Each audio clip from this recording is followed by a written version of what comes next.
За хэлний бэлгэлдээ хаана явж байв? За ер нь яагаад Япон улсыг зорж сонгож сурах болсон бэ?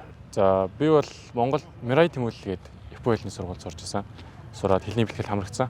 Тэгээд нийтдээ бараг 5-6 сарын турш хэлний бэлтгэлд хамрагдаад хэлээ бол гайгүй сайн сурсан байгаа.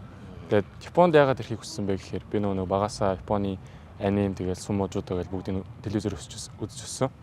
Тэгээд тэрэндээ ч юм уу Японд маш их дуртай Японы соёлыг сурмаар санагдаад тэрний хажуугаар энд ирэнгээ илүү Япон хэлээ сайн сураад олон улсын сургууль сурах боломжтой байсан.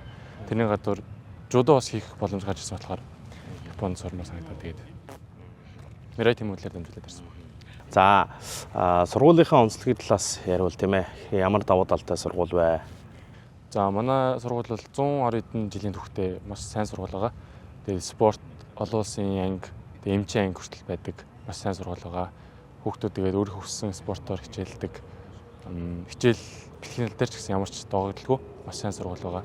Тэгээд байршлын хувьд гэх юм бол одоо бус сургуулиудаас ялгаатай давуу тал нь гэх юм бол нөгөө нэг байгальтай айлуу ойрхон тэр нь хичээл бэлтгэл хийхэд бол маш тохиромжтой. Ямар нэгэн өрсөлдөөх зүйл байхгүй. Тэгээд тав тух аж ахуй байдлаасаа бол маш тохиромжтой гэж бодож байна хичээл бэлтгэлийн тал дээр. За сурах орчин багш нарын хувьд ямар вэ? За багш нарын хувьд бол мэдээж Япон багш нарын давуу тал нь хүүхд толгоонтой маш нухацтай ханддаг. Хүүхд толгоонтой хамт хүүхдийг одоо зүгээр л сурагч гэж харахаас гадна өөрийнхөө одоо хүүхч гэх юм уу те.